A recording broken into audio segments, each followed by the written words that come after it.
You don't just write a piece of shoe or a footwear or a piece of glass. You don't just write it like that. Where was it recovered from? Or a piece of clothing. Is there any name on the clothing? Is there any brand? Is there any label? Is there the color? What is it that will help you know that this is it exactly? This is what I recovered at that scene. So it needs to be as detailed as possible. Hi guys, welcome back to our YouTube channel. My name is Favor Godwill, and today we'll be talking about the critical aspect of forensic science that has to do with maintaining evidence integrity and its permissibility in courts. Let's dive right in.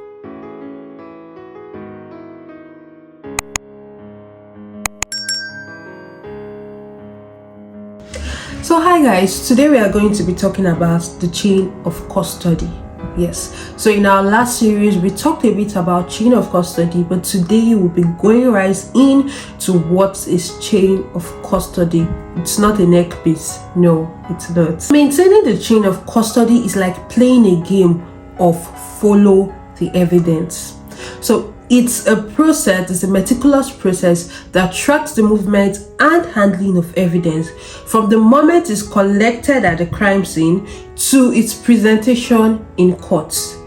So chain of custody, follow the evidence. And then when it comes to chain of custody, you have to document every step thoroughly. It is very, very important and has to be very, very detailed.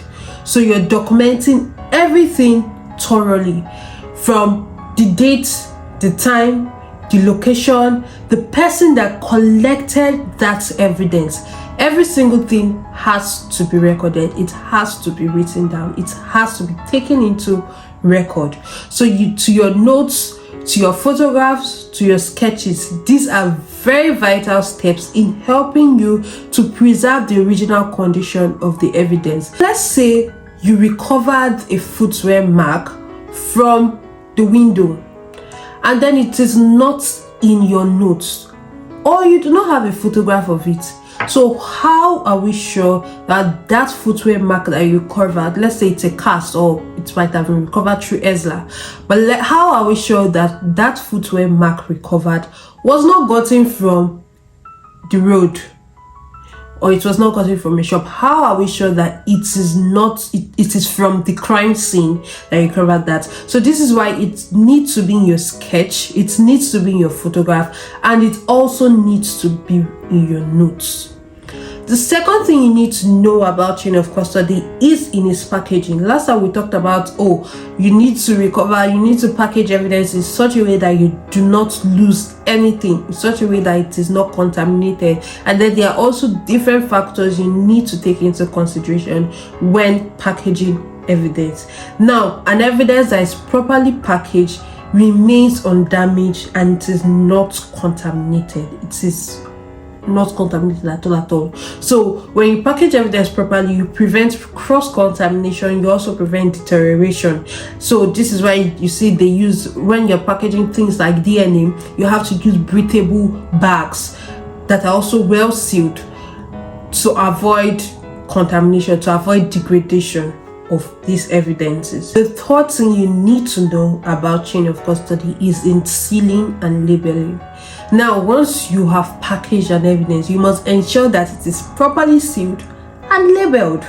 Now, this ensures that evidence is tamper-proof and then it's easily identifiable by, when you're labeling evidence, the name, the evidence reference number, name of person that recovered it, description, your signature, location where it was recovered at the scene, and all of that. So you don't just write a piece of shoe or a footwear or a piece of glass.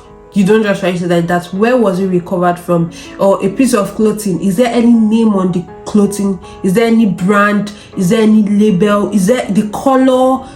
What is it that will help you know that this is it exactly? This is what I recovered at that scene. So it needs to be as detailed as possible. And then the fourth thing you should know about chain of custody is transportation. Yes, so you do not just use any car. You don't hail a keke by the roadside to transport evidence that you recovered from the crime scene. Transportation of evidence has to be done with utmost care, and you need to ensure that you follow strict protocols. Is there a particular van, maybe a police van, the company van, that is secured and protected, that is being used to transport evidence, or that to just to avoid loss, just to avoid contamination? What if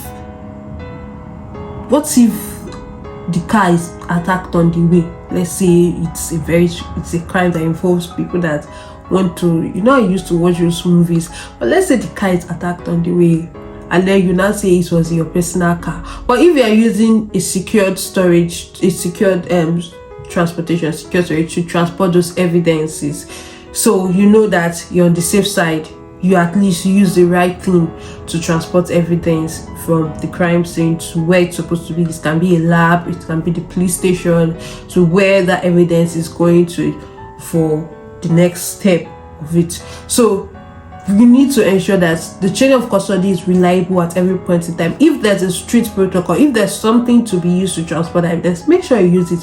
You can be doing your own. So you need to note the possession of those evidence and when were they moved, who was the person driving the vehicle, and all of that. So transportation of evidence is key in chain of custody. The next thing you need to know is storage. So evidence has to be properly stored. And then last time we talked about temperature, we talked about humidity and all of that. Are there some things that need to be put in the freezer? Are there some things that need to be properly dried before you package them, or before you send them off to where they are going to? So make sure that there is a designated facility. So don't just store it anywhere, don't just store it any place. So make sure it's secured and it's by the right agency. Is it for the police station? Are you working for the police station? Are you working for a forensic lab, a private forensic lab, or government established forensic lab? Make sure that you are using the secure storage of that lab. Don't do things on your own when there's a strict protocol for you to follow. So all of these things help to maintain the chain of custody and also to prevent loss, degradation, contamination of evidence, etc., etc. As forensic experts, from time to time you're meant to check the condition of your evidence to make sure that there's no loss, there's no degradation, there's no contamination, nothing as such is happening. And if there's anything as such, you need to know that the condition, the storage condition of that evidence, it's not right, there's something wrong about it. And then you also need to maintain detailed records at every point of transfer. Are you transferring that evidence to somebody? Did somebody come to request for that piece of evidence, maybe for an analysis or so? You need to have record of that person on your chain of custody form. You need to have the record of that person. Why was that evidence transferred? At what point?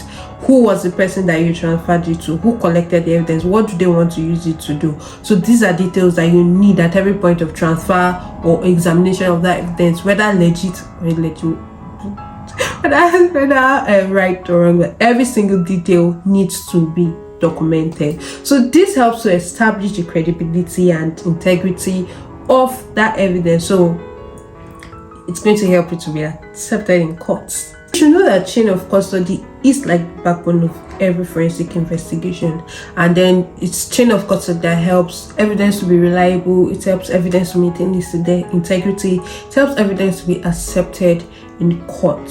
So make sure that you follow the strict protocols and do not in any way try to do things on your own. If there are rules are meant to be followed, rules are meant to guide you. So make sure that you do this. Thank you very much for watching. Don't forget to like, share, subscribe. Bye.